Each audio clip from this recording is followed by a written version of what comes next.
हरे कृष्ण। नमस्कार प्रिय दर्शकों, आप सभी का स्वागत है हमारे YouTube चैनल ज्ञान यज्ञ में। आज हम श्रीमद् भगवद गीता के दूसरे अध्याय के श्लोक 41 से 50 तक के गहरे और जीवन बदल देने वाले ज्ञान को समझेंगे।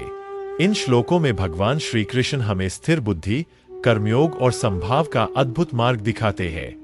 अगर हम इन शिक्षाओं को अपने जीवन में अपनाएं, तो हम तनाव, डर और मोह से मुक्त होकर एक संतुलित और शांत जीवन जी सकते हैं। आइए इस दिव्य ज्ञान यात्रा की शुरुआत करते हैं। श्लोक 41।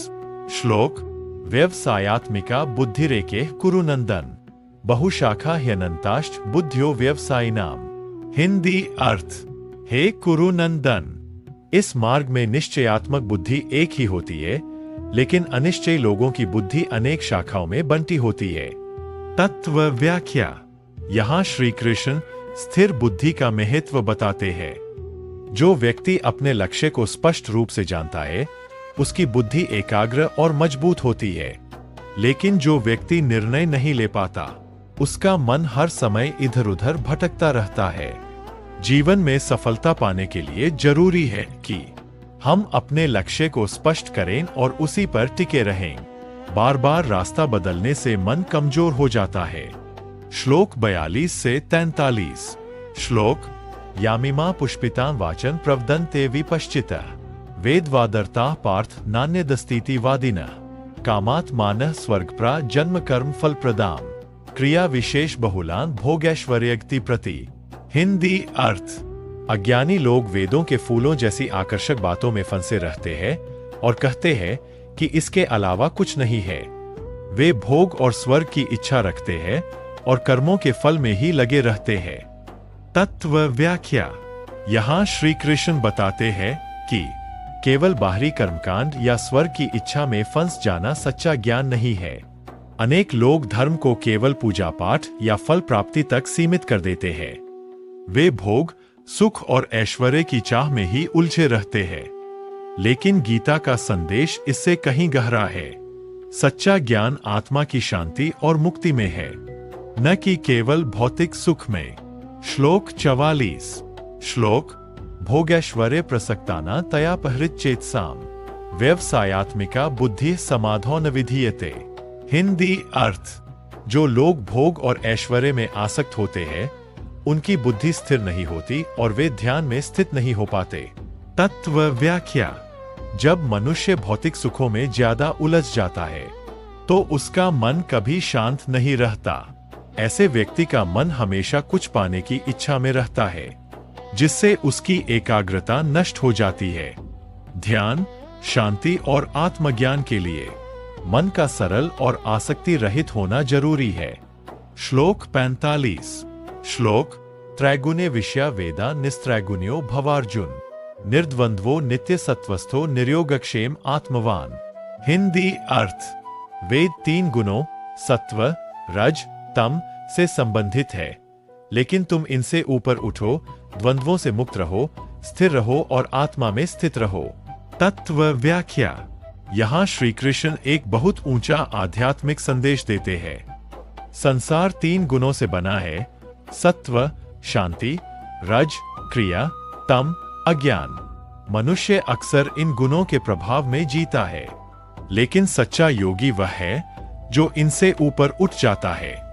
जब हम सुख दुख, लाभ हानि से ऊपर उठते हैं, तब हम सच्ची शांति का अनुभव करते हैं। श्लोक 46। श्लोक: यावानर्थ उत्पाने सर्वतः संप्लुतोदके, तावान सर्वेषु वेदेषु ब्राह्मणस्य विजानतः। हिंदी अर्थ: जैसे बड़े जलाशय के होते हुए छोटे कुएं का महत्व कम हो जाता है, वैसे ही ज्ञानी के लिए वेदों का महत्व सीमित हो जाता है। तत्व व्याख्या: जब व्यक्ति को सच्चा ज्ञान मिल जाता है, तो उसे बाहरी साधनों की आवश्यकता कम हो जाती है।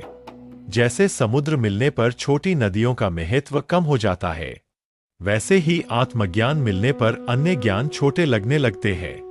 इसका अर्थ यह नहीं कि वेद महत्वहीन है, बल्कि यह कि आत्मज्ञान सर्वोच्च है। श्लोक 47। श्लोक: कर्मण्येवाधिकारस्ते मा फलेषु कदाचन, माँ कर्म फल हेतुर्भूर्मा ते संगोस्त्व कर्मणि। हिंदी अर्थ। तुम्हारा अधिकार केवल कर्म करने में है, उसके फल में नहीं। कर्म के फल का कारण मत बनो और अकर्मण्यता में भी आसक्त मत हो। तत्व व्याख्या। यह गीता का सबसे प्रसिद्ध सिद्धांत है। हमें केवल अपना कर्म करना चाहिए, फल की चिंता नहीं करनी चाहिए। जब हम फल की चिंता करते हैं तो मन में डर, तनाव और निराशा उत्पन्न होती है। लेकिन जब हम केवल कर्म पर ध्यान देते हैं तो मन शांत और स्वतंत्र हो जाता है। श्लोक 48। श्लोक। योगस्थः कुरु कर्माणि संगं त्यक्त्वा धनंजय सिद्ध्य सिद्ध्यो समो भूत्वा समत्वं योग उच्यते। हिंदी अर्थ। हे धनंजय, योग में स्थित होकर आसक्ति त्याग कर कर्म करो। सफलता और असफलता में समान रहो, यही योग है। तत्व व्याख्या। योग का अर्थ केवल ध्यान नहीं, बल्कि जीवन में संतुलन बनाए रखना है। जब हम सफलता में अहंकार और असफलता में दुखी नहीं होते, तब हम सच्चे योगी बनते हैं। संभाव ही मन की सच्ची शक्ति है। श्लोक 49। श्लोक। दूरेन ह्यवरं कर्म बुद्धियोगात् धनंजय बुद्धौ शरण मनविच कृपणा फलहेत्वा। हिंदी अर्थ।